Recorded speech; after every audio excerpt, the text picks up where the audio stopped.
Bonjour mes frères et sœurs. On a décalé à 10h30, on doit avoir un peu plus de pêche, n'est-ce pas? Bon, pour ceux qui parlent en anglais, hein, j'imagine qu'il y en a peut-être. Good morning. Good morning. Ok, good morning. Yeah, good morning, man. Yeah. Ça fait plaisir. Amen. Nous sommes dans la maison du Seigneur. On va prendre un temps pour le louer et le célébrer. On célèbre notre Seigneur Jésus-Christ. Amen. Il nous a libérés, il nous a déchargés. Maintenant, nous sommes debout dans la foi. Nous sommes debout dans sa maison pour les belles œuvres qu'il a préparées d'avance pour nous. Amen. Libérés, rachetés, je louerai le Seigneur de tout mon cœur. Amen. Lèvons-nous ensemble, on va chanter ce chant. On peut taper les mains ensemble.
Je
de louer le Seigneur. Amen. Je peux danser et louer, peu importe ce que je vis. Le ressuscité vit en moi, son nom est Jésus. Je suis né de Dieu, je suis victorieux. Je suis né pour influencer, rempli du Saint-Esprit.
conquérant.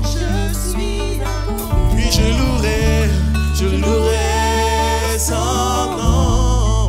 Je louerai son nom. Oui, je louerai.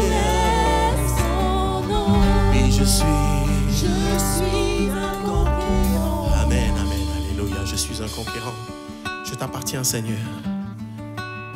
Je suis un conquérant, je suis prêt à déplacer les montagnes avec toi, mais car c'est toi qui le fais à ma place. Tu demandes juste que je sois attaché à toi. Tu demandes juste que je sois à tes pieds. Tous les jours de ma vie, Seigneur. Oui, je veux rester à tes pieds. Je veux venir à la croix. La croix où nous avons la victoire. La croix où nous sommes conquérants.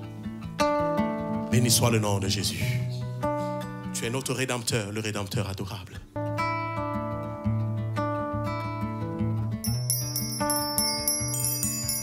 peu plus.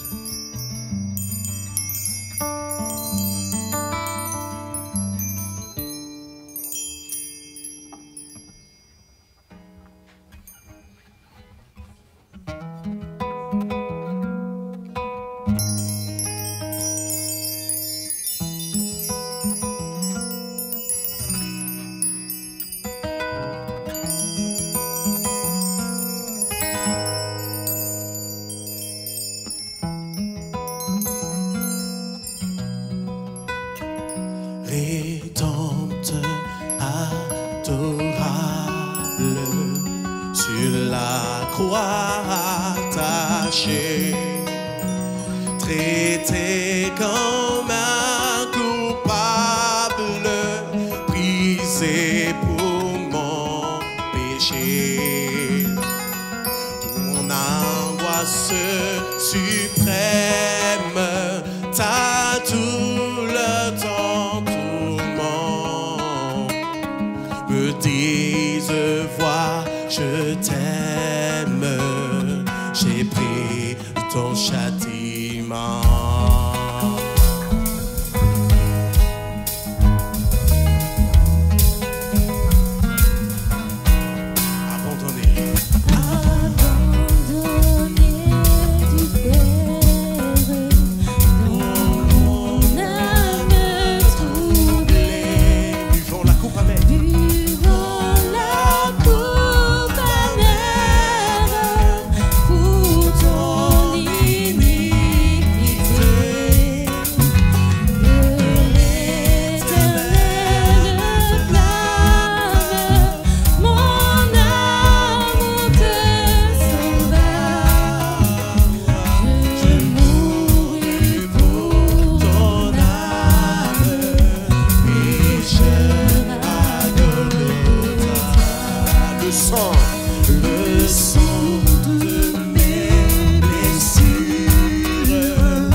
Me voici, Seigneur, devant toi.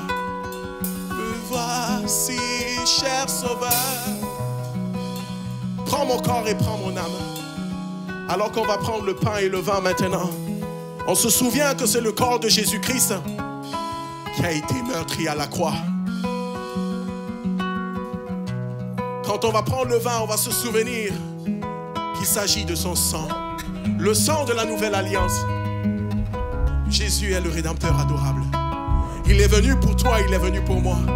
Alors mon frère, ma soeur, si tu ne le connais pas encore, tu as l'occasion aujourd'hui de le rencontrer. Tu as l'occasion aujourd'hui de faire la paix avec lui. Fais la paix avec Jésus-Christ dans ton cœur. Et dis, Seigneur Jésus, viens, rentre dans mon cœur, rentre dans ma vie. Ton amour me réclame. Ton amour a besoin de moi. Tu as donné tes blessures, tu as donné ton sang, tu as donné ta couronne d'épines. Ceci pour moi. Oui, mon âme, ravie, ne veut plus que te dire, oh Jésus, j'ai besoin de toi.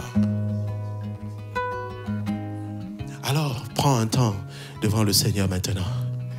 Sonde ton cœur. Comme le psalmiste, je sonde mon cœur, Seigneur.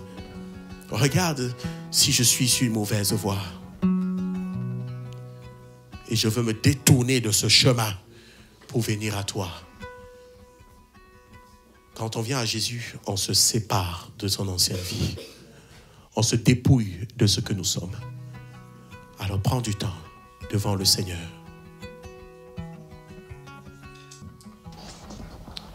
Seigneur, nous te disons merci ce matin, Seigneur, pour ta grâce. Nous te demandons pardon, Seigneur, pour nos péchés, parce que tu es là, Seigneur. Nous sommes présents ce matin pour t'adorer, pour te rendre gloire, Seigneur, parce que nous sommes tes enfants, Seigneur.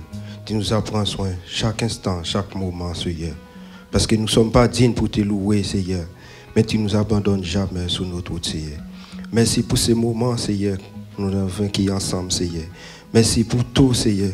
Seigneur, je te demande de bénir cette vin, le pain, Seigneur, parce que tu as beaucoup souffert pour nous donner la vie ce matin, Seigneur. Je te demande de le bénir, Seigneur. Tout ce qui va manger ton corps, Seigneur, vivre ton sang, Seigneur, parce que pour qu'il rappelle les sacrifices qui ont été faits pour nous sauver ce matin, Seigneur. Nous te demandons, Seigneur, bénis chacun qui sont présents. Il y en a qui, Seigneur, qui ne sont pas présents, mais tu les vois, Seigneur. Tu l'accompagnes là où il est, Seigneur. Pose ta main sur eux, Seigneur, bénis-les, continue à nous protéger, parce que tu es celle qui est capable de le faire, Seigneur, parce que ton nom est grand, Seigneur. Bénis-nous, Seigneur, tous ceux qui sont en vacances, Seigneur, tu les protèges au milieu de la route, Seigneur, là où il est, Seigneur.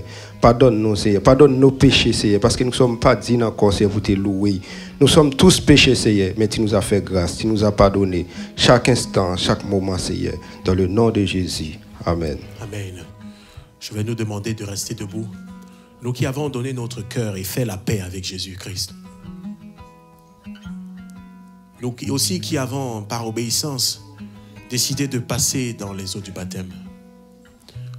Vous savez, Jésus-Christ s'est identifié à la race humaine. En prenant le pain et le vin, souviens-toi de ce qu'il a fait. Jésus connaît tes problèmes. Jésus connaît tes problèmes. Il connaît les situations dans lesquelles tu es en train de passer. Il connaît ça. Et il est prêt à te faire du bien. Mais seulement il faut que tu ouvres ton cœur. Il faut que tu ouvres ton cœur.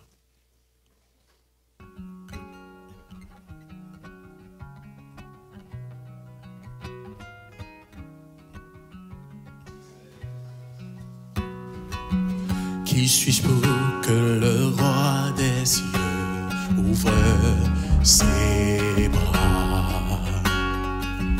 Perdu mais trouvé par sa grâce, son amour pour moi, son amour pour moi. Il m'a libéré, ma dette est payée. Je suis enfant de Dieu, je suis à lui. Il m'a racheté à la croix sans sondage. J'étais esclave, J'étais esclave du péché, mais il m'a sauvé. Jésus m'a sauvé, il m'a libéré, ma dette est payée. Je suis enfant de Dieu, je suis à lui. Et dans sa maison, j'ai trouvé ma place. Je suis enfant de Dieu, je suis à lui. Je suis choisi et affranchi. En toi je sais qui je suis. Tu es pour moi, pas contre moi. En toi je sais qui je suis. Je suis choisi et affranchi. En toi je sais qui je suis. Tu es pour moi, pas contre moi. En toi je sais qui je suis. En toi je sais qui je suis. Il m'a libéré. Il m'a libéré. Ma dette est payée. Je suis enfant de Dieu. Je suis à lui. Et dans sa maison, j'ai trouvé ma place. Je suis enfant de Dieu. Je suis à lui. Dans sa maison et dans sa maison, j'ai trouvé ma place. Je suis enfant de Dieu. Je suis à lui.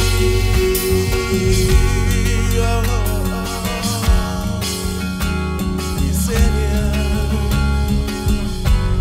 en toi je sais qui je suis. Tu es pour moi, pas contre moi. Vas-y avec moi. Je suis choisi et affranchi. En toi je sais. En toi je sais qui je suis.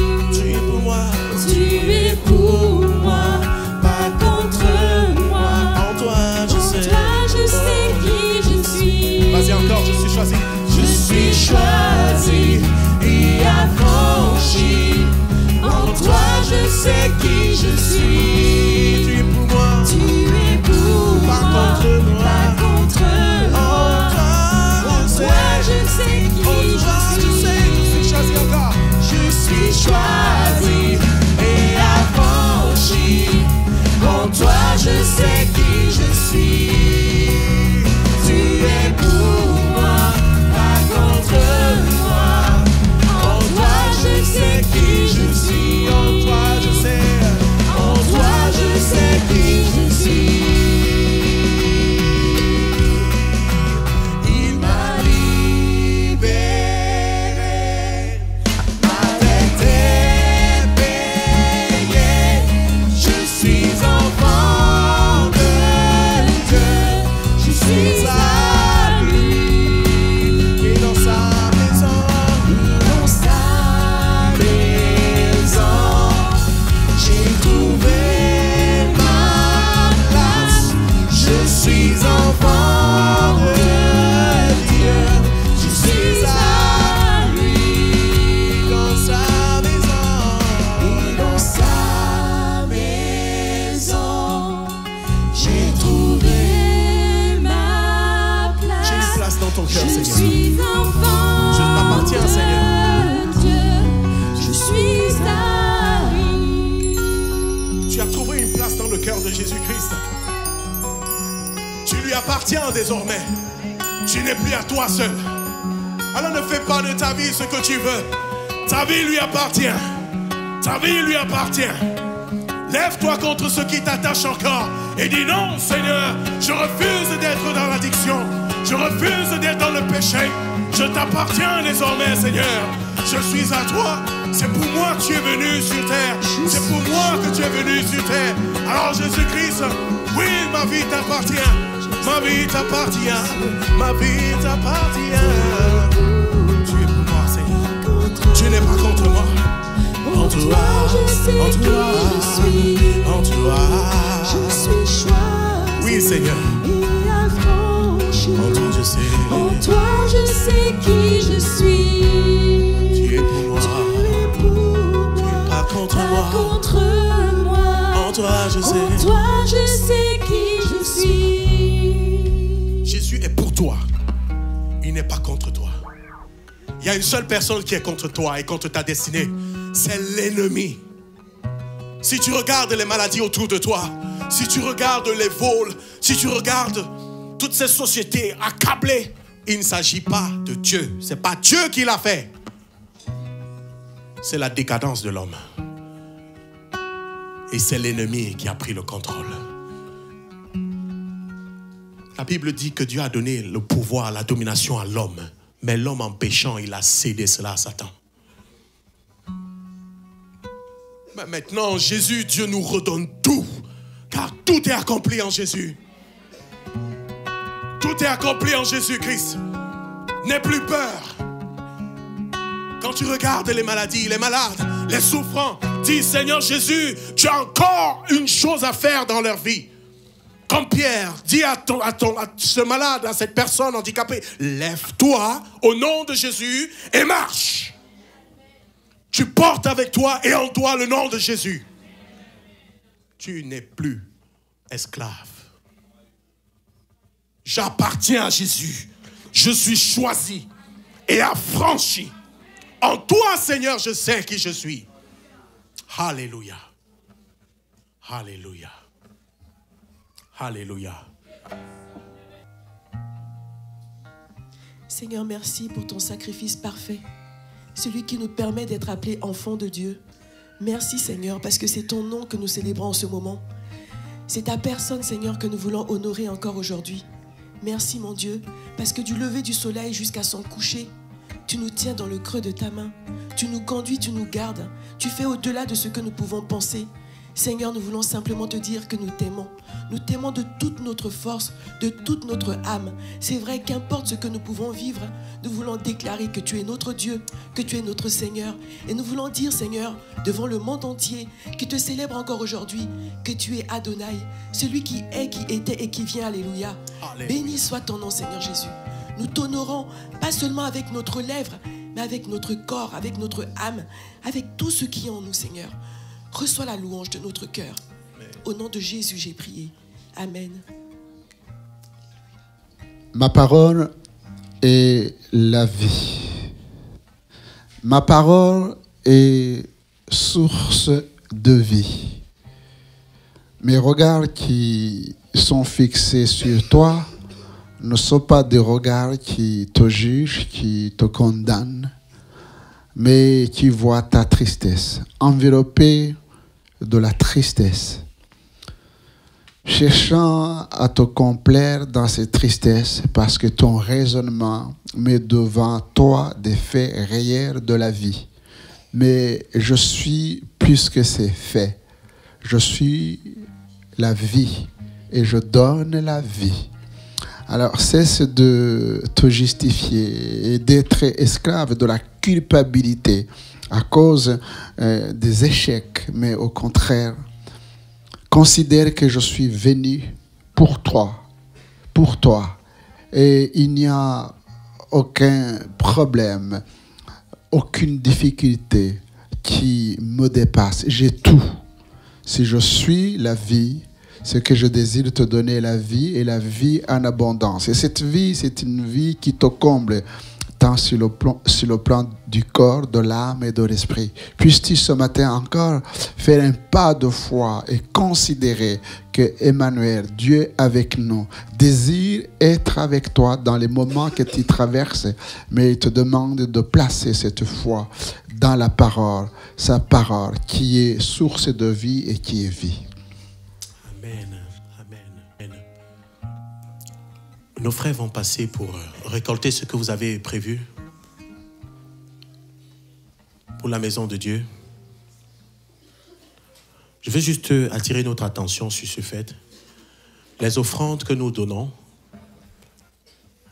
c'est pour l'avancement de l'Église. C'est pour les besoins de l'Église. Et nous avons des besoins. Au même titre que dans un foyer, dans une maison, une entreprise ou n'importe où, il y a des besoins financiers. Il y a aussi des besoins financiers dans l'Église. Et Dieu ne va pas faire tomber les euros du ciel. Dieu va faire tomber les euros à partir de nos poches. Et je crois que c'est aussi une bénédiction que nous sommes pour l'Église et nous pouvons offrir ce que nous avons à cœur. Amen. Donc nos frères vont passer. Pendant ce temps, on va chanter un dernier chant. Ce chant dit Adonai, Adonai, du lever du soleil jusqu'à son coucher, que ton nom soit sanctifié. Il est très simple ce chant. Mais quand tu penses, quand tu vas chanter ce chant, dis Adonai, Adonai, du lever du soleil jusqu'à son coucher, que ton nom seul soit sanctifié. Amen. Levons-nous pendant que nos frères vont passer et on va chanter ce chant.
Seigneur. On va reprendre encore Adonai.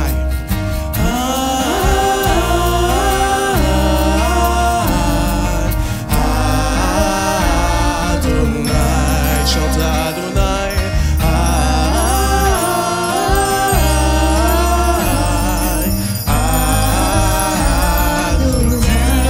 Du lever du soleil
t'adore, Adonai. Je t'adore, Adonai. Je t'adore, Adonai. Je t'adore, Adonai. Tu peux encore répéter ce cœur avec moi.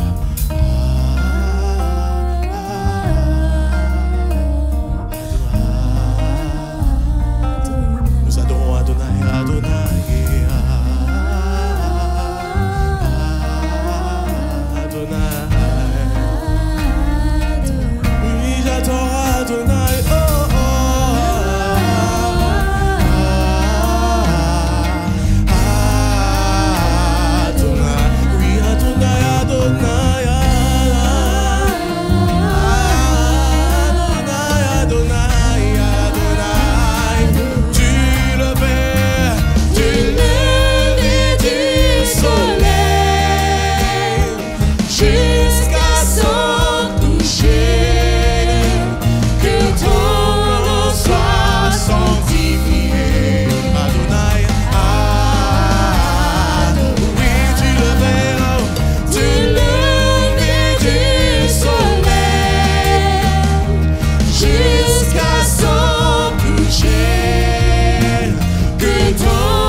Tu es Adonai, Seigneur.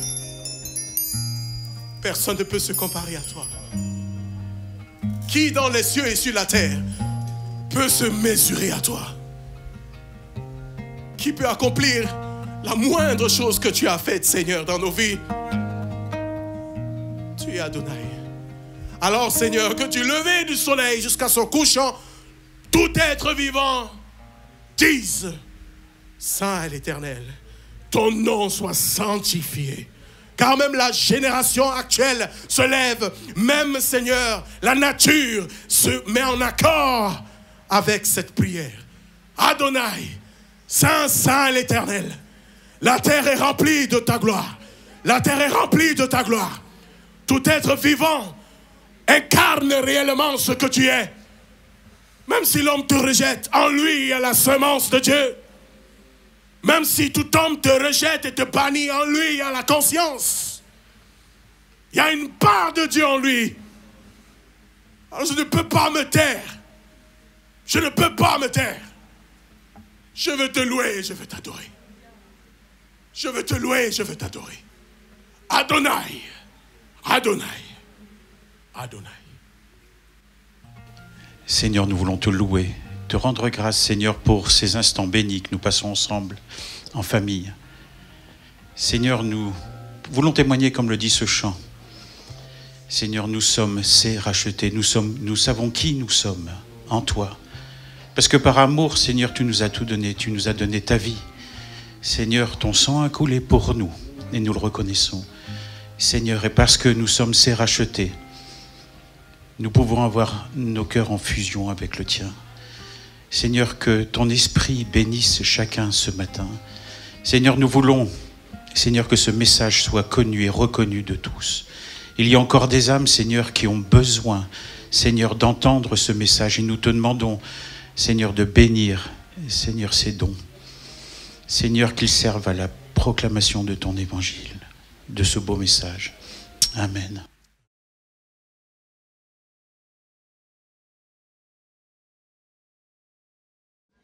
Amen. Bonjour à tous. Un bon Noël à tous. Même si je sais que Noël est devenu une fête commerciale et que nous, en tant que chrétiens, certains disent on n'est pas censé fêter Noël, mais on se fiche de Noël en soi. Le but, nous, c'est au moins un jour dans l'année de nous souvenir et de nous remémorer la naissance du Sauveur. Amen. Alors je dis ça à tous les chrétiens et peut-être ceux qui entendent, parce qu'on entend de tout, vraiment de tout. Et parfois, nous chrétiens, on se croit plus malins, plus intelligents que les autres. Alors on dit non, non, Noël c'est une fête païenne, alors on enlève tout. Et le diable il a gagné, parce que du coup dans le calendrier, avant on avait un jour pour célébrer la naissance du Seigneur. Et maintenant, beaucoup de chrétiens ont décidé de ne même pas fêter Noël, en tout cas de ne pas célébrer la naissance du Seigneur. Et ça, je trouve que c'est triste, parce que du coup, on laisse un peu plus de terrain aux ténèbres pour avancer contre nous. Alors, moi, je suis heureux et fier de vous souhaiter un bon Noël dans le sens biblique, évangélique, et qui touche et qui a trait à la naissance du Seigneur, du Sauveur. Amen. Alors, vous êtes venus pourquoi ce matin ? Par devoir religieux, ou est-ce que vous êtes venus pour une bonne action, ou parce que vous ne vouliez pas être seul à la maison? Vous êtes venus pourquoi? Je vous pose une question, hein, j'attends une réponse. Amen. Pour glorifier le Seigneur, pour célébrer son nom. Amen. On n'est pas réunis autour d'une religion, d'une légende, d'une idole. On est là réunis au nom du Seigneur, au nom de Jésus de Nazareth, qui est vivant et qui revient. Amen. Et c'est ce qui est magnifique dans la foi, la vraie foi. Je ne parle pas de la foi des religions, je parle de la vraie foi, la foi vivante et dynamique. C'est ce qui est, j'allais dire, excitant dans la vie avec le Seigneur, c'est que notre vie prend un sens et nous savons où nous allons. Nous avons un programme, nous avons un agenda. Et nous ne sommes pas dans la confusion ou dans le questionnement. Nous savons qui nous sommes, nous savons d'où nous venons et nous savons où nous allons. Et nous connaissons surtout celui qui nous a appelés notre Seigneur. Amen. Alors ce matin, j'aimerais pour commencer dire les paroles que les anges ont dit lors la nuit de la naissance du Seigneur. Gloire à Dieu au plus haut des cieux et paix sur la terre aux hommes qu'il aime. Est-ce qu'on peut le dire ensemble?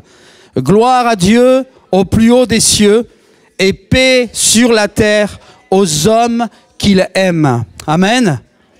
Vous vous rendez compte là? Nous on est chrétiens, on est blasés, l'évangile on connaît, les miracles, ça nous fait même plus vibrer.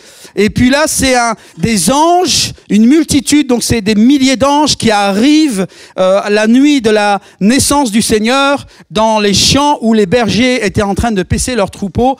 Et ces anges-là viennent chanter et déclarer cette parole puissante. Il y a un peu plus de 2000 ans en Israël, les anges sont descendus sur terre et ils ont acclamé le nom du Seigneur. Alors que le Seigneur était tout bébé et que Marie venait de l'enfanter, eh bien les anges viennent sur terre pour apporter ce témoignage auprès des bergers.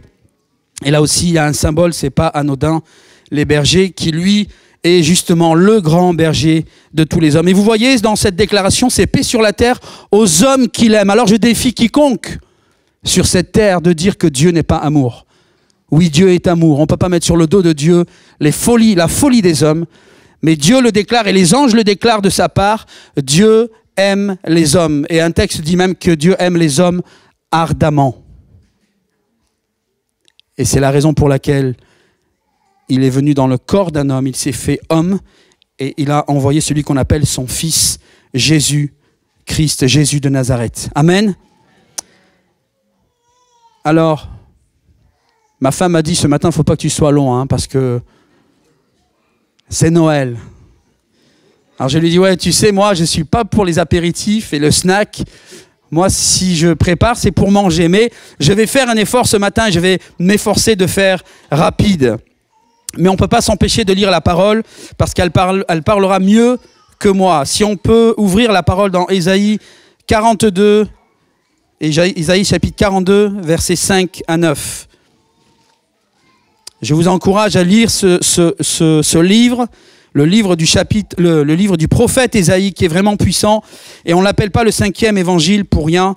Il est vraiment rempli de prophéties et il est celui par excellence qui annonce la venue du Seigneur. Et là, chers amis, frères et sœurs, c'est pour nous rappeler que Dieu a un plan. Dieu a un plan. Dieu a prévu des choses pour les hommes. Dieu n'est pas ce Dieu lointain qu'on m'avait enseigné dans l'islam, Allahu Ta'ala, qui est tellement loin qu'on ne peut pas l'atteindre. On peut tout juste lui parler, lui invoquer, lui lancer des prières.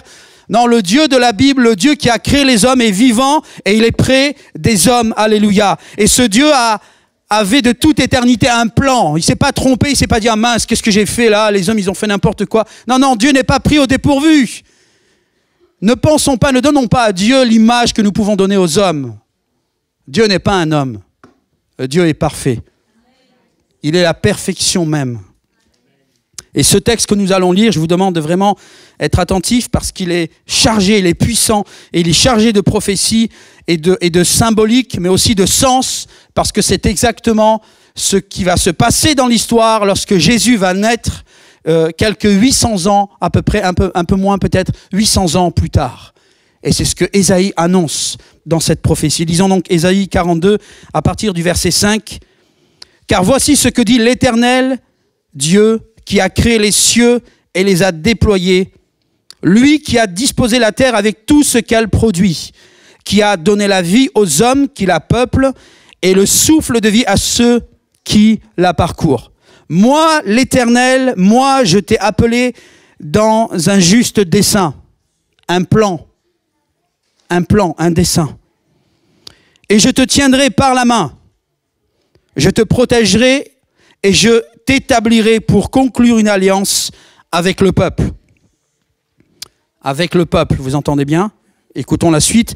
Pour être la lumière des nations, pour ouvrir les yeux des aveugles, pour tirer du cachot les prisonniers, c'est une image, de la maison d'arrêt ceux qui habitent les ténèbres. Moi, je suis l'Éternel, tel est mon nom. Alléluia. Et je ne donnerai ma gloire à aucun autre. Je ne livrerai pas mon honneur aux idoles. Les prophéties anciennes se sont réalisées. C'est Dieu qui parle par la bouche du prophète. Écoutez bien. Et maintenant, j'annonce des événements tout nouveaux. Et avant qu'ils ne germent, avant qu'ils ne viennent à la vie, qu'ils n'apparaissent, je vous les fais connaître. Alléluia. Et ça, c'est le Dieu de la Bible. C'est pas le Dieu du blabla ou des religions qui donnent toutes sortes de choses, de prescriptions, d'ordonnances, mais au bout desquelles il n'y a rien. Le Dieu de la Bible, c'est un Dieu qui est vivant, qui se fait connaître aux hommes, qui se met à son niveau et à qui il transmet son plan. Dans la parole de Dieu, nous avons le plan de Dieu, ce qu'il a prévu. Nous ne sommes pas dans la confusion. Si nous voulons savoir, si les hommes veulent savoir, l'agenda de Dieu est inscrit ici dans ce livre. Et vous voyez, pour Dieu, le temps est court. En tout cas, le temps on n'a pas la même notion que Dieu avec le temps. Puisque, à la fin de cette déclaration, il est dit « Et maintenant, j'annonce des événements tout nouveaux. » C'était quand même 800 ans avant. Mais pour Dieu, la 800 ans, c'est une virgule dans le temps, dans l'histoire de l'humanité. Et ce qui est annoncé, eh bien évidemment, c'est la venue du Seigneur. Allons un peu en arrière dans Ésaïe au chapitre 9. Ésaïe 9, versets 5 et 6. Là aussi, une déclaration qui est puissante. Et Dieu veut faire comprendre aux hommes, à l'humanité, et parfois c'est difficile dans notre cerveau, dans notre intelligence d'être humain, parce que nous essayons de filtrer, de comprendre, d'analyser, et souvent par comparaison. Vous êtes avec moi? Souvent pour comprendre, on est obligé de comparer à quelque chose qu'on connaît. Mais en fait, Dieu, on n'a pas son semblable, vous comprenez? Donc on ne peut comparer les notions liées à Dieu à rien, puisque rien ne lui ressemble. Et c'est pour cela qu'il donne son esprit. Parce que seul son esprit nous donne la capacité, l'intelligence pour comprendre qui il est. L'esprit humain comprend les choses qui touchent à l'être humain, mais pour comprendre les choses de Dieu, on a besoin de l'esprit de Dieu. Et seul l'esprit de Dieu dans l'homme permet de comprendre et d'accepter les choses de Dieu. Alors lisons cette deuxième déclaration du prophète Ésaïe au chapitre 9, verset 5. « Car pour nous, un enfant est né, un fils nous est donné. Et il exercera, écoutez bien, dans ma version il est écrit, et là aussi, et peut-être pas dans vos Bibles, l'autorité royale. Il exercera l'autorité royale. Qui exerce une autorité royale? Un roi, vous êtes d'accord? Ça tombe sous le sens. Il sera appelé merveilleux conseiller. Vous pouvez dire amen. Amen. Dieu fort. Père à jamais ou Père éternel. Amen. Vous êtes ramollis, hein? Et prince de la paix. Amen. Amen. Dites-le avec vos deux poumons. Amen. Amen. Alléluia.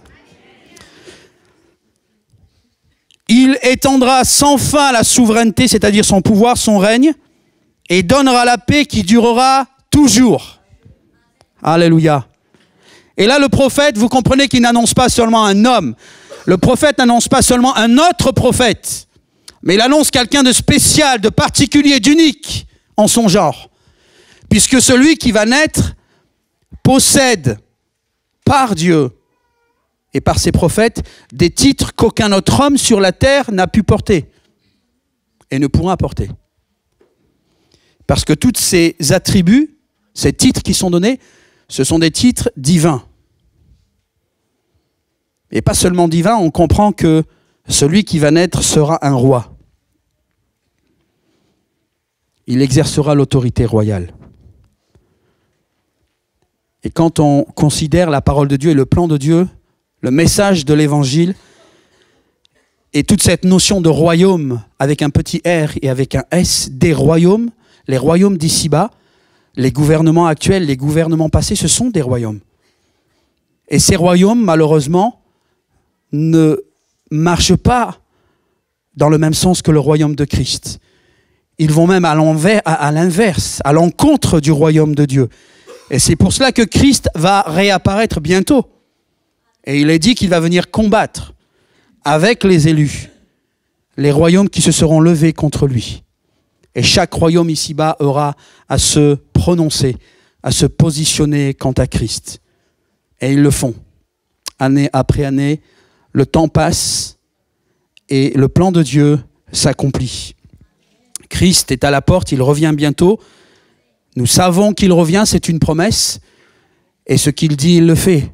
Sa parole, elle est oui et amen. Alléluia. Donc, on n'a pas à être oisif ou à attendre ou être dans la confusion, dans la tristesse. Il vient. Alléluia. Il vient, il revient. Alléluia. Donc, nous sommes dans une attente. Et en plus, dans cette attente, il nous a confié une mission. C'est d'aller, et d'annoncer et de prêcher. Je ne voulais pas lire ce texte, mais on va le lire quand même, parce que ça rentre dans le cadre prophétique, dans le même chapitre, au verset 1er. Le prophète fait cette déclaration et annonce prophétiquement une parole qui est liée à la naissance de ce fils, et il dit « Le peuple qui vivait dans les ténèbres verra briller une grande lumière. Une lumière resplendira sur ceux qui habitaient le pays dominé par d'épaisses ténèbres. » Amen. Et on comprend que cette lumière, eh bien, c'est ce Fils qui va être donné, qui va briller et qui va venir éclairer les ténèbres. La parole de Dieu nous fait comprendre que les hommes, tant qu'ils ne connaissent pas Dieu, tant que nous ne connaissons pas Dieu, nous sommes dans les ténèbres. L'apôtre Paul disait que sa mission était d'aller et d'ouvrir les yeux des aveugles, mais pas des aveugles physiquement, vous comprenez? Les yeux des hommes et des femmes, tous ceux qui sont dans les ténèbres et qui ne voient pas. Et sa mission était de les faire passer des ténèbres à la lumière, alléluia, de la mort à la vie. Et nous avons, pour la plupart d'entre nous, expérimenté ces choses. Et Dieu continue son œuvre dans le cœur des hommes et des femmes. Il appelle des hommes, des femmes, et il les fait passer des ténèbres à la lumière. Lisons dans Luc maintenant, si vous voulez bien. Restez bien attentifs. Et j'ai pris volontairement ces textes dans l'Ancien Testament, toujours pour donner cette image-là de plan, et pas seulement de choses isolées là dans un instant T, mais que les choses même qui sont évoquées pour la plupart dans le Nouveau Testament, elles ont leur origine dans l'Ancien Testament. Parce que ce qui est dans le Nouveau n'est que l'accomplissement de ce qui était annoncé dans l'Ancien Testament. Là encore, autant de choses qui doivent nous donner cette force, cette joie et cette vigueur cette force de ne pas nous laisser aller, de ne pas nous écouter, de ne pas baisser les bras, de ne pas douter, parce que Dieu a dit et il l'accomplit. Amen. Lisons donc dans Luc chapitre 2 à partir du verset 1er. Luc chapitre 2 verset 1er. En ce temps-là, l'empereur Auguste publia un édit qui ordonna le recensement de tous les habitants de l'Empire. Ce recensement, le premier du genre, eut lieu à l'époque où Quirinius était gouverneur de la province de Syrie. Tout le monde allait se faire recenser, chacun dans sa localité dont il était originaire. C'est ainsi que Joseph, lui aussi, le fiancé de Marie, partit de Nazareth et monta de la Galilée en Judée à Bethléem, la ville de David. Il appartenait en effet à la famille de David. Il s'y rendit pour se faire recenser avec Marie, sa fiancée, qui attendait un enfant. Je n'ai pas besoin de le préciser, mais vous avez tous compris, et peut-être pour les amis nouveaux, là il y a une aberration dans le contexte culturel, le contexte social de l'époque. Parce qu'une fiancée ne pouvait pas être enceinte. Ça, c'était inacceptable. Mais on sait dans l'histoire et dans les chapitres qui suivent précédents qu'un ange est apparu. L'ange Gabriel est apparu à Marie pour lui dire qu'elle allait enfanter un fils. Et Marie avait répondu qu'elle ne pouvait pas enfanter de fils, elle n'avait pas connu d'homme. En effet, elle n'était que fiancée. Et ça avait du sens à l'époque. J'espère que ça a du sens encore dans nos vies et dans nos familles. Mais une fiancée ne pouvait pas tomber enceinte. Et c'est pour cela que aussi en parallèle, un ange de l'Éternel, l'ange, est venu auprès de Joseph dans la nuit.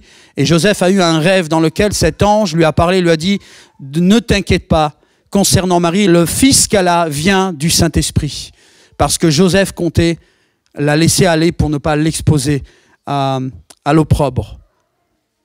Parce que ça aurait été mal vu, qu'une fiancée était tombée enceinte.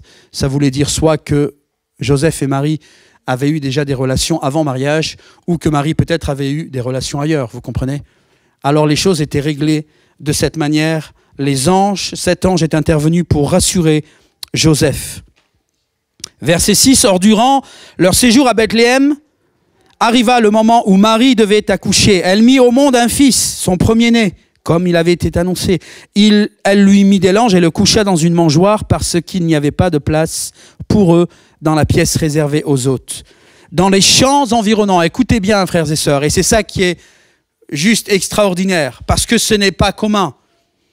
Dans les champs environnants, des bergers passaient la nuit pour garder leurs troupeaux. Un ange du Seigneur leur apparut. Et la gloire du Seigneur resplendit autour d'eux. Donc on peut imaginer qu'une grande lumière est venue là, autour des bergers. Une grande frayeur les saisit. Ah oui, ils sont réalistes. Nous, ça ne nous fait plus rien. Des anges apparaissent, ils parlent aux hommes. On a tellement l'habitude. Mais eux, ils ont été saisis d'une grande frayeur. Ils sont tranquilles avec leurs troupeaux. En pleine nuit, c'est calme. Ils entendent peut-être les cigales. Et là, un ange arrive avec une lumière éclatante. Alors oui, il y a de quoi avoir peur. Mais l'ange les rassura. Il leur dit, n'ayez pas peur, je vous annonce une nouvelle qui sera pour tout le peuple le sujet d'une très grande joie. Un sauveur vous est né aujourd'hui dans la ville de David. C'est lui, le Messie, le Seigneur. Et voici à quoi vous le reconnaîtrez. Vous trouverez un nouveau-né dans ses langes et couché dans une mangeoire. L'ange annonce quelque chose aux bergers qui ne savaient pas, n'étaient pas au courant de ça. Mais on comprend que l'ange suggère quelque chose aux bergers. C'est qu'ils aillent vérifier cette parole. Et tout à coup, verset 13, apparut aux côtés de l'ange. Donc il y a déjà un ange, et là il y a d'autres anges qui arrivent aux côtés de cet ange. Une multitude, des myriades d'anges de l'armée céleste. Oui, c'est comme ça qu'on appelle l'armée céleste. Les anges, c'est l'armée céleste. C'est l'armée du grand roi. Son armée, ce sont des anges, de différents grades, de différents types. Eh bien, les anges de l'armée céleste apparaissent aux côtés de l'ange qui annonce cette nouvelle aux bergers et chantaient des louanges, les louanges de Dieu, disant « Gloire à Dieu au plus haut des cieux et paix sur la terre aux hommes qu'il aime. » Un amen et demi on a eu. C'est pas suffisant. Vous vous rendez compte là? Vous imaginez si c'était cette nuit que le Seigneur il est né? C'est ça le Amen qu'on lui donne? Amen! Allez, je devrais même vous faire lever normalement. Mais vous vous rendez compte? C'est le Seigneur qui est né. Alors on sait que c'est pas cette nuit. Mais imaginons que c'est cette nuit. C'est ça son peuple, c'est nous. Froid et sans émotion, sans rien. C'est pour ça qu'on a besoin de la parole, frères et sœurs.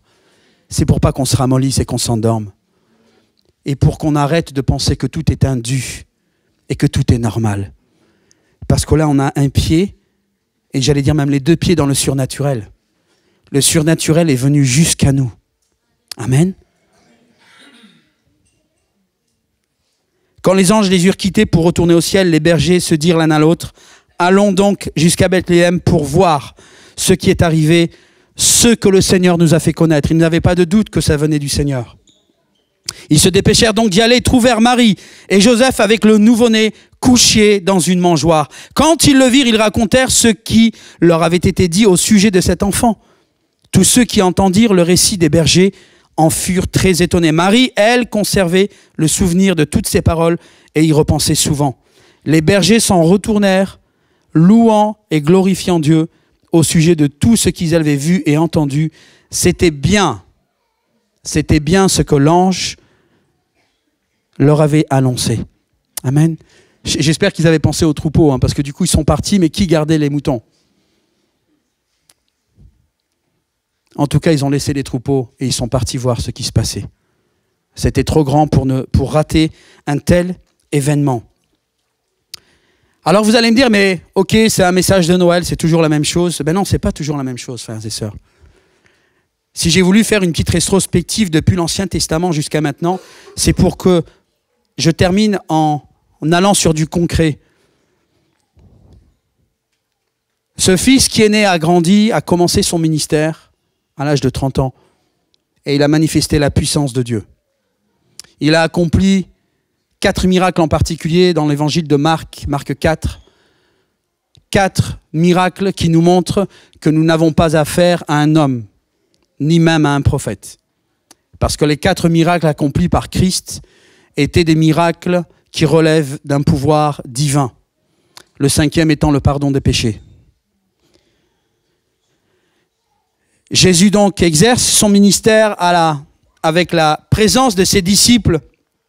Et Jésus, on lit dans Jean chapitre 8, la déclaration du Seigneur qui nous dit, et on peut le mettre, en tout cas moi je vais le lire de mon côté, on peut l'afficher si c'est possible. Jésus parla de nouveau en public et il dit, « Je suis la lumière du monde. » C'est pas quelqu'un qui est venu et qui a parlé au nom de Jésus, c'est Jésus qui parle lui-même et qui dit « Je suis la lumière du monde. Celui qui me suit, vous entendez? Celui qui me suit, il n'y a pas besoin de grandes cérémonies. Il suffit juste de le suivre, c'est-à-dire d'accepter le message de Jésus. Celui qui me suit ne marchera pas dans les ténèbres. Alléluia. Il aura la lumière de la vie. Alléluia. Et vous vous souvenez la parole du prophète Ésaïe?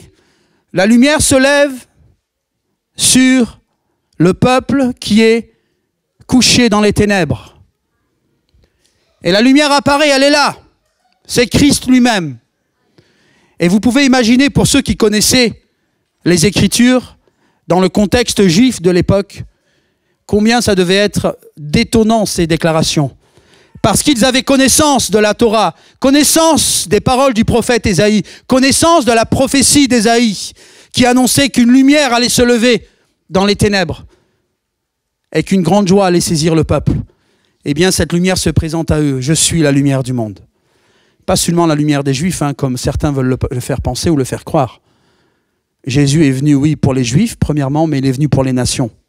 Amen. Moi, je suis la lumière du monde. Alors vous allez me dire, c'est bien. Mais ensuite, eh bien, à nous, Jean chapitre 1, la parole nous dit qu'à tous ceux qui ont reçu, à tous ceux qui l'ont reçu, cette parole, cette lumière, parce que dans Jean 1, il est question aussi de la lumière. Cette lumière qui n'a pas été acceptée par les siens, mais cette lumière que personne n'a pu étouffer. Alléluia.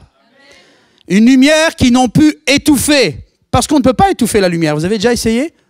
Est-ce que quelqu'un peut couper la lumière au fond, s'il vous plaît? Là, qu'est-ce qui se passe là? On est dans les ténèbres, on est dans le noir.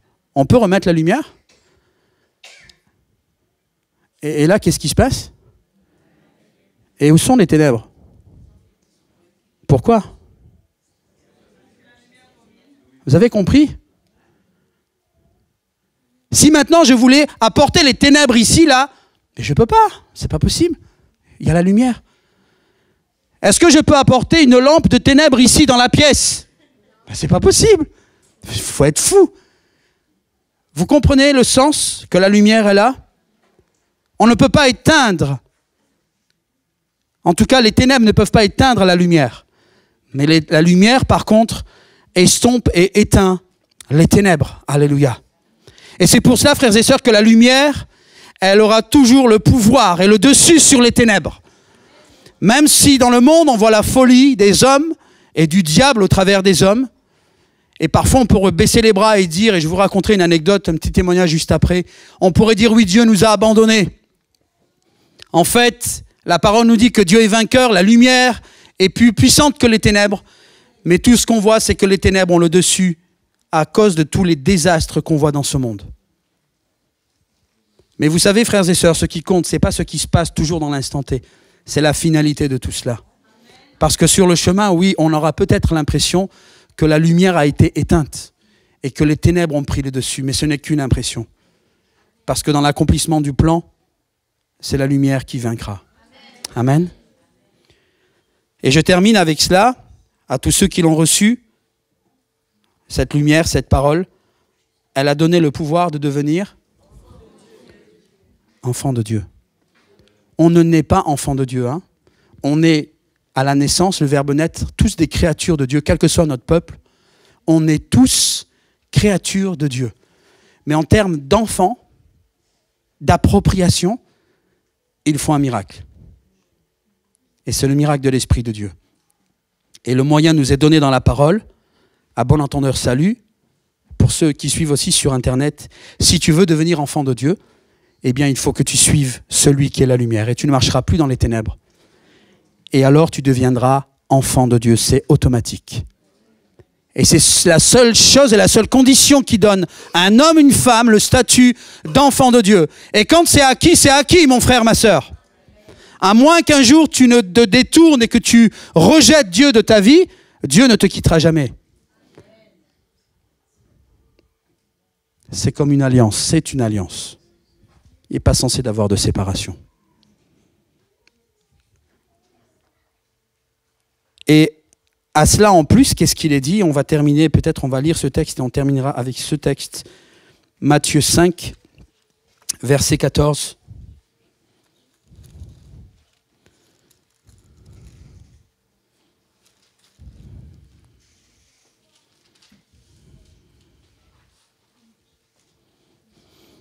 Là, c'est encore Jésus qui parle et qui déclare « Vous êtes la lumière du monde.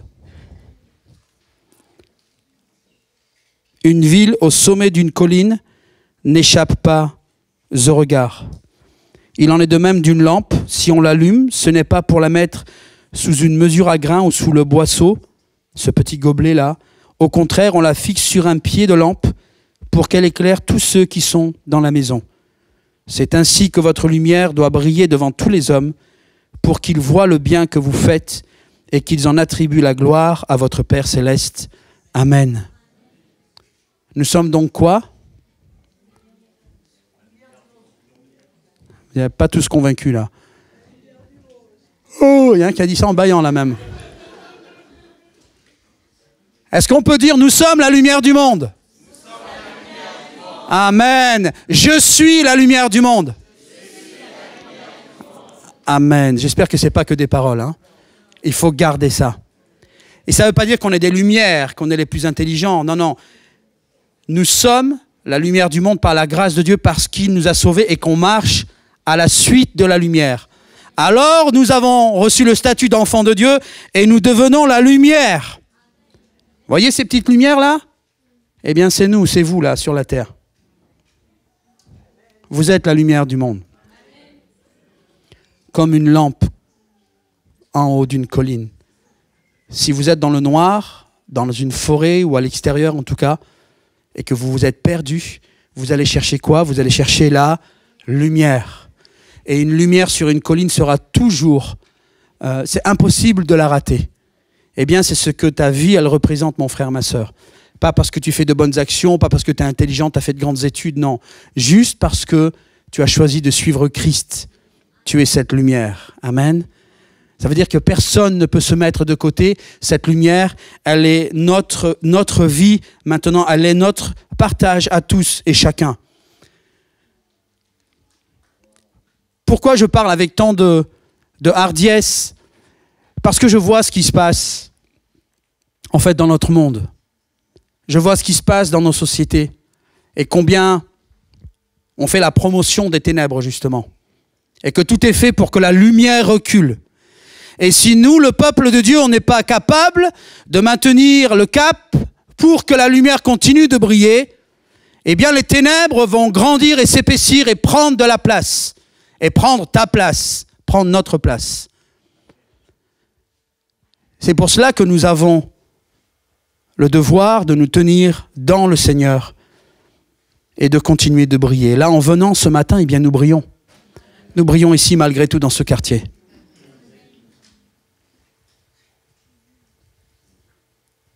Vous êtes la lumière de ce monde. C'est pas moi qui le déclare, hein, c'est le Seigneur. Je recevais hier un appel, 2 appels d'Afrique du Nord pour m'annoncer que des frères qui travaillent avec nous venaient d'être attrapés par la police et venaient d'être embarqués au poste.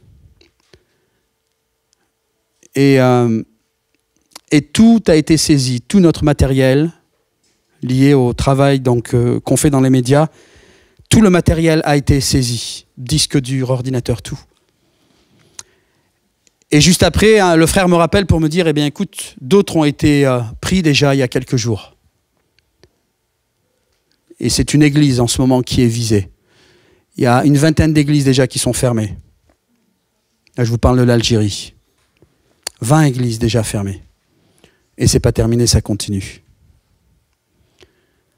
Et on voit, et puis le jour du réveillon, on voyait à quelques heures du réveillon de Noël, là où les familles se préparaient pour réveillonner, eh bien c'est là que la police est intervenue pour embarquer ses frères. Alors oui, c'est difficile, frères et sœurs. Et je ne sais pas si on réalise le privilège qu'on a, nous, ici, pour le moment. Parce qu'il y a ces pays-là, et d'autres où c'est encore bien plus grave, où les chrétiens sont privés de tout. Les chrétiens sont persécutés, sont méprisés, et dans certains pays, sont torturés. Certaines choses que j'aurais voulu dire, mais je ne pourrais pas, parce qu'il y a des enfants. Mais pour que vous compreniez la folie, la rage de Satan. Et qu'en fait, on n'est pas en train de raconter une histoire pour enfants, là. On parle de la vraie réalité. Et vous ne réalisez pas ce que vous êtes en Christ. Nous ne réalisons pas. Tu te vois simplement comme un homme, une femme, ici dans cette ville, avec ton boulot, tes enfants, tes activités. Tu es chrétien, tu viens à l'église, tu témoignes de temps en temps. Mais souvent, c'est la seule image que tu as de ta vie et de ce que tu représentes sur cette terre. Mais tu es un obstacle pour le royaume de Satan. Et tu gênes parce que tu brilles. C'est pour ça qu'on prend la lumière et qu'on essaye de la mettre dans des cages pour qu'elle évite de briller. Parce que lorsque la lumière brille, eh bien, elle montre les œuvres des ténèbres. C'est pour ça que les ténèbres n'aiment pas la lumière. Et c'est en partie ce qui a motivé mon message ce matin. Parce qu'on est trop gâtés, en fait. On est trop gâtés et on ne réalise pas le privilège que nous avons. Parce que pendant que nous avons réveillonné, eh bien, des frères étaient privés de ce temps en famille. Et étaient jetés dans des cellules. Et aujourd'hui même, un des frères passait en jugement.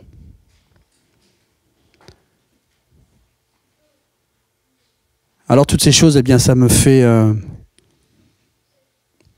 reconsidérer pas mal de choses. Et puis ça influence aussi mon message. Et je vous partage ces choses avec amour et aussi pour vous encourager, pour vous dire que on se fiche de la date, on se moque de la date. Ce que nous célébrons aujourd'hui, nous, c'est la mort, c'est la naissance. On la célèbre par la Sainte Seine, le souvenir de sa mort à la croix, mais c'est surtout aujourd'hui, le jour de Noël, le souvenir de la naissance de notre Sauveur. Amen. Avec tout ce que ça comporte. L'accomplissement que nous avons vu dans la personne de Christ et l'accomplissement dans nos vies, puisque nous devenons la lumière de Christ. Christ n'est plus ici-bas sur terre, hein. C'est toi, mon frère, ma sœur, c'est nous. C'est l'Église qui est la lumière du monde maintenant. Alléluia. Alors, continuons de briller dans ce monde de ténèbres. N'ayons pas honte, ne baissons pas les bras. N'ayons pas honte. Et un jour, quelqu'un se tournera vers toi et demandera d'où vient la lumière, d'où vient cette lumière que tu as en toi. Amen. Et que nous puissions, en tant qu'Église, eh bien, continuer de briller dans ce quartier, dans cette ville. Mais je sens, frères et sœurs, que malgré tout, c'est peut-être un sentiment qui est juste le mien, mais que l'Église dans le monde est en recul, et surtout en Europe, et que c'est pour cela que les ténèbres s'épaississent. On le voit dans les régions où il y a des réveils, en Algérie depuis les années 80, eh bien, vous n'arrêtez pas les conversions chaque jour. C'est des dizaines, et depuis des mois et des années, ce sont des centaines et des milliers de conversions où Jésus vient dans les maisons et se révèle, où les gens, les musulmans, regardent des émissions télévisées, et au travers de la télévision, les gens dans la maison sont guéris, et les maisons deviennent des églises. Eh bien, c'est cela qui fait peur à Satan, et qui le fait grincer des dents. Et c'est pour cela que les hommes viennent et ensuite essayent de mettre la coupe pour éteindre le zèle de l'Église. Mais souvent, c'est le contraire qui se manifeste. Lorsque la pression vient sur l'Église, c'est là où le Seigneur utilise l'Église encore plus puissamment et que l'Église brille encore plus. Amen. Alléluia. Alors, un bon Noël à tous. Que le Seigneur vous bénisse dans vos maisons. N'oubliez pas le Seigneur. N'oubliez pas d'exprimer votre reconnaissance et d'apprécier ces bons moments. Pas juste autour du foie gras et de la dinde, mais de sa présence et de sa sécurité, de sa paix dans nos vies. Amen. Alléluia. Seigneur, merci pour ta parole et merci pour le souvenir de ta naissance, Seigneur. Merci parce que tu as déployé tant d'efforts, Seigneur. Les anges faisaient partie du programme, Seigneur. Et ils ont annoncé ta venue, ils ont annoncé ta naissance. Et tu es né, Seigneur, un jour. Tu es né. Tu as grandi, Seigneur, et tu as manifesté la puissance de Dieu. Tu as manifesté la puissance du Père. Et tu es devenu la lumière de ce monde et tu as fait de nous cette lumière à notre tour. Seigneur, que ton nom soit loué pour ta vie en nous. Seigneur, aide-nous à saisir tout le sens et la portée, Seigneur, de ta parole et de ton plan dans nos vies, Seigneur. Que nous ne baissions point les bras. Bénis ton peuple, Seigneur, ici à Nantes. Je pense aux frères en Afrique du Nord. Je pense à la persécution, à toutes ces églises fermées, à tout ce troupeau qui est dispersé. Au nom de Jésus, je te prie de bénir, Seigneur, ton peuple en Algérie en particulier. Bénis ton peuple, Seigneur, et souffle sur lui. Renouvelle ses forces et son courage au nom de Jésus et que le Saint-Esprit manifeste toute sa puissance pour encourager, relever, fortifier et encore appeler de nombreux hommes et femmes à toi, Seigneur. Au nom de Jésus, bénis cette journée, bénis nos maisons, bénis notre retour. Au nom puissant de Jésus, nous te prions, Seigneur. Amen.